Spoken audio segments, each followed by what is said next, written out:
Above the quiet planet Gorak 7, the sky was clear. Space traffic came and went like always. Merchant ships, cargo haulers, patrol drones. Everything was normal until it wasn't. At exactly 400 galactic time, the scanners picked up something strange. A large ship. No ID. No signal. No sound. Just there. Floating. Waiting. Commander Vark stood in the control tower, arms behind his back. He laughed when the alert came in. Probably a lost freighter, he said. Or a human junk ship. They'd break easily. The crew laughed with him. After all, Earth hadn't been a threat in years. Not since the last war. But old technician Rollo didn't laugh. He had been silent ever since the object appeared. His eyes were locked on the screen. "That's no freighter," he whispered. Nobody heard him. The unknown ship was huge, larger than any standard vessel. Its black metal surface didn't reflect any light. It looked like a shadow cut from space itself. No engines burned. No shields glowed. It simply floated, as if the stars themselves made room for it. The alien patrol sent a message. No reply. They sent a second message, then a third. Still nothing. Commander Vark rolled his eyes. Ignore it. If it tries anything, we'll vaporize it. But Technician Rollo stepped forward, his voice shaking. "Sir, I've seen that shape before. A long time ago. In the war." Vark turned. "What war?" Rollo looked around. The room was quiet now. "The human war," he said. "The last one." Young officers looked at each other. That war was just a story to them. A rumor from old recordings. Earth had lost. Everyone knew that. "They built something," Rollo continued. "At the end. A ship so powerful, so advanced, they said it could fight a whole fleet alone." Commander Vark scoffed. "And you think this is that ship?" Rollo pointed to the screen. "Look at the design. Look at the silent entry. No scans. No signal. That's not a mistake. That's a warning." Silence filled the control room. Suddenly the ship moved. Not forward. Not back. Just a slight turn. As if it was looking. Then a single light blinked from its side. Soft. Red, like an eye opening. All scanners went dead. Radar blacked out. Communication froze. "Get it back online," Vark shouted. Technicians rushed to work, but nothing responded. It was like the ship was sucking the energy from the station. Then, one by one, the monitors turned on, but not to maps or readings. To video. Old video. War footage. Alien war crimes. Cities burned. Civilians screaming. Human colonies destroyed. All played across the screens. Commander Vark's face turned pale. "How does it have this?" Rollo's voice was barely a whisper. "It remembers." The video ended. The screens went dark again. Then a single message appeared in bold letters. "We are not here to talk." Panic broke out. Officers ran. Sirens blared. Vark tried to send orders to the defense satellites, but the controls were frozen. Outside, the warship just floated, still, watching. Across the stars, other planets began to hear of the arrival. Fear spread. Whispers started. Some said Earth had returned. Others said it was a ghost ship. But the ones who remembered, they didn't speak at all. They knew what was coming. And deep in the cold of space, the ship waited. Not attacking. Not speaking. Just waiting. And everyone knew. The real storm hadn't started yet. Commander Vark stood stiff, eyes fixed on the dark ship floating above Gorak 7. The control room was quiet now, too quiet. Even the younger officers, who had laughed earlier, now looked nervous. No one knew what the ship would do next. "I won't be scared by a silent threat," Vark finally growled. "Send a scout. Let's scan that thing close up. Maybe it's just a bluff." Within minutes, a sleek alien scout ship, Falcon 9, launched from the orbital base. Fast, small, and armed with basic sensors, It zipped toward the human warship. The entire control room watched the scout's screen feed. Visual lock established, the pilot reported. Approaching the unknown vessel. It's not moving. He flew around it slowly, scanning every inch of the hull. There are no windows, no weapons showing. Just one symbol. It looks like a human emblem, but I don't recognize it. Scan for power readings, Vark ordered. Already scanning. Wait, that's strange. The feed cut off. Pilot, respond, Vark shouted. No answer. Get his signal back. Technicians tried everything. No comms, no visuals, no trace. The scout ship was gone. Not destroyed, not damaged. Just erased. The room went cold. It didn't fire, one officer whispered. It didn't move. How did? It let him get close, Rollo said darkly. That was the test. Commander Vark's fists clenched. Then it failed the test. Send the fighter. The room gasped. You're sending him? An officer asked. Yes, Zarnak, Vark said. If anyone can handle this, he can. Zarnak was not a scout. He was a legend. The galaxy's most feared pilot. Born during the human war. Raised for battle. Half machine, all instinct. Within minutes, his fighter launched, dark red, sharp, and fast like a burning arrow. Target acquired. Zarnak's voice echoed through the comms. Cold, calm, confident. Looks dead to me. Beginning full attack pattern. His ship soared around the human warship, weapons armed. From the control room, they watched in silence. Firing test shot. A beam of blue energy hit the warship's side. Nothing. Not a scratch. Strange alloy, Zarnak muttered. I'll try something stronger. He locked his missiles. Suddenly, his voice changed. Wait. Zarnak, respond. What's wrong? It moved, he whispered. Negative. No movement detected, the text replied. I'm telling you, Zarnak said, his voice slower now, almost unsure. It looked at me. Alarms rang inside Zarnak's ship. Lights blinked, screens flickered. I can't see. My sensors are blind. And then silence. His ship's signal vanished. Not an explosion, not a crash. Just gone. Again. Another elite fighter erased. Inside the control room, Vark stared at the screen. 2 ships, 2 of our best. Rollo turned to him. You made the first mistake, Commander. Vark didn't speak. Because deep down he knew this wasn't just a ship. It was a message. And they had just replied the wrong way. Later that night, across other systems, more ships reported the same sight. A dark human warship, always silent, always watching. Some tried to run, some tried to hide. But none could forget what they saw next. The warship had moved again, just slightly, and it was no longer facing Gorak 7. It was now pointed toward the heart of the alien empire. And in the control room of the base, a quiet message appeared on the main screen. No sound, no voice. Just one line. You took everything from us. Now we take your fear. In a cold, dark room far below the main city of Gorak 7, an old alien historian named Calvin sat alone. His long fingers shook as he searched through ancient digital files, hidden deep inside forbidden archives. He had seen the footage. He had heard the whispers. 2 ships lost.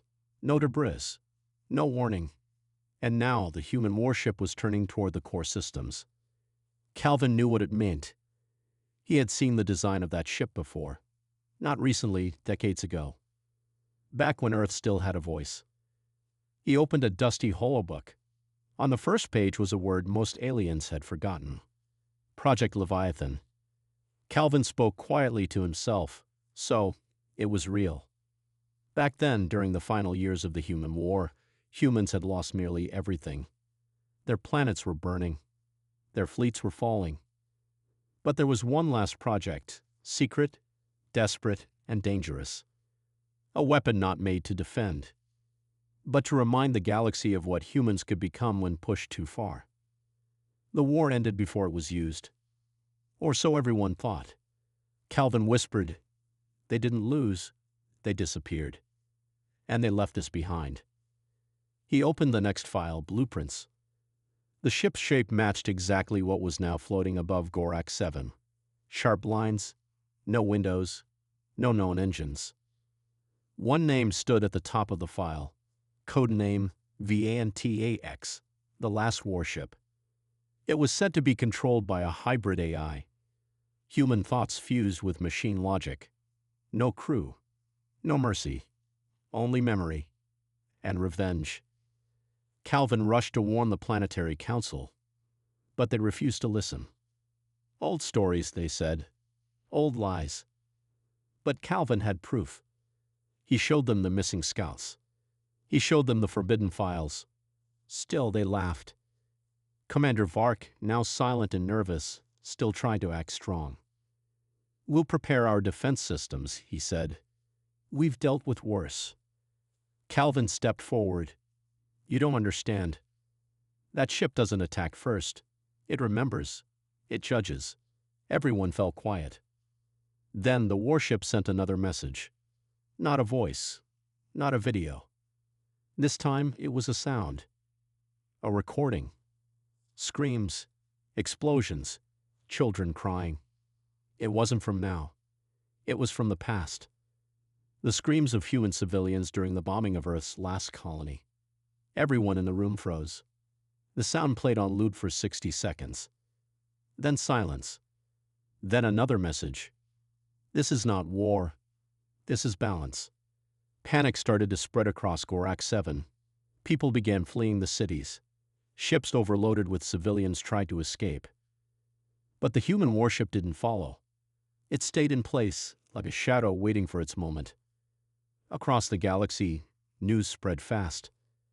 Other planets began reporting the same strange signals. Old war crimes played on repeat.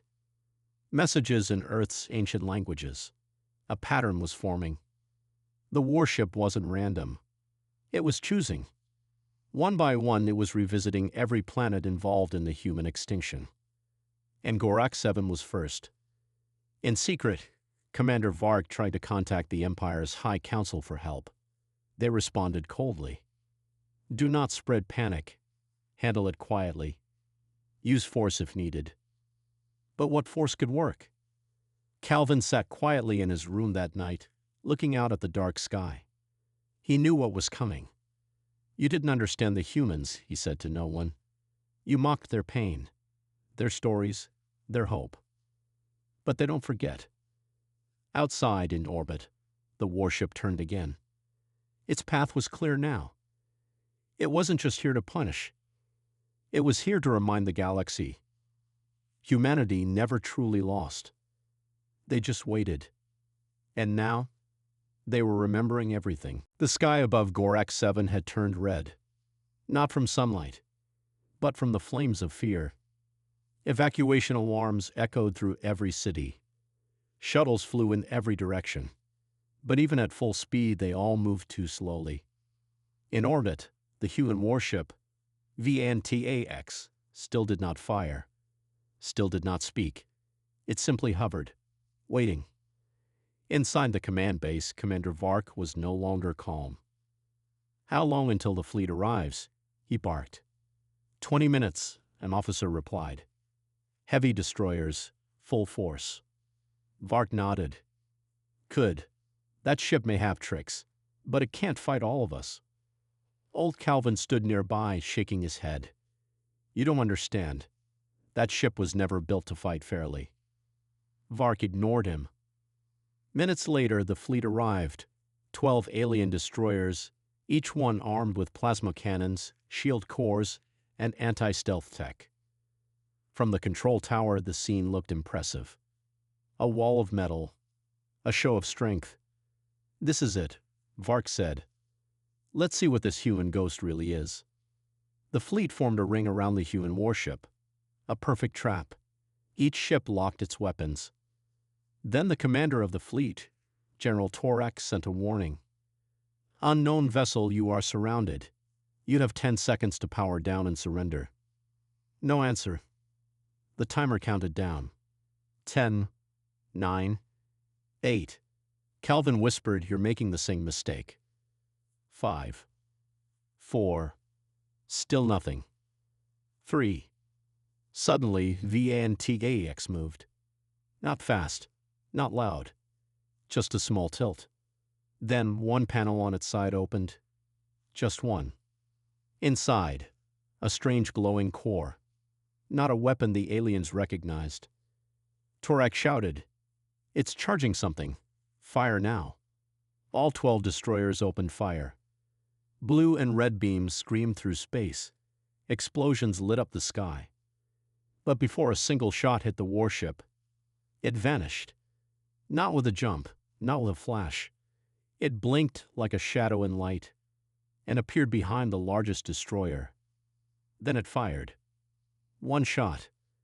One beam of white light. No sound. No explosion. Just erasure. The biggest ship, General Torak's own flagship, was gone. Not destroyed. Not burning. Just no longer there. Even space around it shimmered, like reality itself had been scratched away. The remaining 11 ships panicked. Fall back, fall back. Voices screamed. But the warship didn't follow. It didn't need to. A message blinked across every ship's screen. This is the warning. You don't get another. Inside the command tower, Vark fell into his chair, speechless. One shot. One ship. Gone forever. He finally turned to Calvin. What is this thing? Calvin answered slowly, it's not just a weapon. It's a memory. Forged by loss, fueled by pain. Controlled by every scream the galaxy tried to forget. Vark whispered, then we've already lost. Calvin looked out the window. No, not yet. There's one place it won't attack. One place where this might stop. Vark looked up. Where? Calvin turned to him with tired eyes. Earth. For the first time in years, someone said the name out loud. Earth. The planet everyone thought was dead. Commander Vark looked unsure. Why would we go there? It's dust and ash. The war ended there. There's nothing left. Calvin shook his head slowly. That's what they want you to think. But that ship, VANTAX, it didn't come from nothing. It came from somewhere. He tapped a small hole map, zooming into an old corner of the galaxy, once glowing blue and green, now dark and silent. But if the ship still lives, Calvin said, then Earth must too. Vark paused, then gave the order. Prepare a stealth ship. We're going to the ruins. The journey was long. Earth was deep in the Forbidden Zone, an area left untouched since the war ended decades ago. Satellite warnings still circled it, repeating one phrase, Quarantine world, do not enter. But they entered. The ship shook as it entered Earth's orbit. The planet below was gray, cracked, and covered in clouds. Giant scars still ran across its continents, evidence of the final bombardment. Vark stared in silence. We really destroyed it. Calvin didn't look away, and that's why they built something that could never forget. The shuttle landed near what was once a great human city. Towers broken, roads buried, no sign of life. Until Calvin pointed. There. Half covered in rubble was a metal door, small, rusted, still glowing faint blue. They opened it. Underneath, they found lights.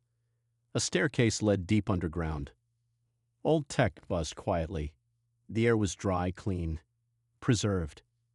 And then they saw it. Rows of human minds. Not bodies. Not people. Memories. Stored in glowing pods. Connected to machines. Thousands of voices whispered at once. Barely audible, like the wind carrying forgotten names. What is this place? Vark asked. Calvin's voice was hollow. A vault of vengeance. They didn't fight with just guns. They saved what hurt them most. The sounds, the losses, the screams, they stored their pain. And then they fed it into a ship. A screen lit up. A message blinked. Welcome to Echo Core. And then a figure appeared. Not real. A projection. A human, young face. Calm eyes. My name is Dr. Illyra Voss, the hologram said. If you are seeing this, the world above has forgotten us. But we have not forgotten them. The hologram looked straight at Vark. They destroyed our home. They erased our stories. But we stored every sound, every tear, every final word. And we gave them to VANTAX. Not to win, but to haunt. The image flickered. VANTAX is not a weapon. It's a mirror. It shows the galaxy what it did to us. If it has awoken, it means someone laughed at our pain again. Calvin turned to Vark, voice shaking. She's not wrong. That's what we did. We turned their suffering into jokes, into training games. Vark finally whispered, "Can we stop it?" The hologram answered, "Only by remembering. Only by telling the truth." Back in orbit, the warship was no longer waiting. It was moving fast, straight toward the alien homeworld. Its lights were brighter now, its silence louder than ever. Inside it, thousands of human voices whispered in harmony. Not angry, just honest. They weren't looking for war anymore. They were looking to be heard. The human warship, VANTAX, was now within reach of the alien homeworld, Harkin Prime. Its speed never changed. Its weapons stayed silent. But still, the entire planet trembled. Cities shut down. Shields activated. Every fighter ship was in the sky. All eyes on the single black warship moving like a shadow with purpose. Inside the palace, the High Council met in panic. "This is revenge," one member said. "No," Calvin's voice came through the long-range call. "It's something else now." Commander Vark stood beside him on the dusty floor of Earth's ruins, holding a small glowing core from the memory vault. "We found the truth," Vark said. "The warship is not here to destroy. It's here to deliver a message." But the Council didn't listen. They ordered full attack. Hundreds of fighters launched. Missiles screamed toward the warship. And once again, VANTAX moved before anything hit. It disappeared. And reappeared above the Council Tower. No shields. No defense. Just watching. Then from the center of the warship, a light began to glow. Not white. Not red. But blue, calm and soft. And the sound began again. The same recording. Civilians crying. Cities burning. Humans screaming. But this time, a new sound played behind it. Children laughing. Music. The voice of an old woman reading a story. Then a whisper in every language. "This is what you destroyed." The images beamed into every home, every ship, every device in the system. Humans smiling, living, hoping. Then the flames. And finally, silence. No explosion. No shot. Just the sound of what could have been and what was lost. People fell to their knees. Some cried. Some turned off their weapons. For the first time in history, the galaxy truly heard the human pain. And then, the ship turned away. No attack. No warning. Just one final message. "You remembered. That's enough." It vanished into space, heading back to the dark edge of the galaxy. Some say it sleeps again. Some believe it still watches, waiting for the day the galaxy forgets again. Epilogue, years passed. A memorial was built on Gorak 7, not of stone or gold, but of sound. A hall filled with recordings from Earth, laughter, stories, voices, and a message at the entrance: "Do not mock the pain of others. One day that pain might come knocking." Calvin became the first keeper of memory. Vark left the military. He now taught history, true history. And the name human was no longer spoken with laughter, but with silence and respect. because the warship never fired again. But the galaxy still feared the sound of that silence. The silence of a memory that never forgets.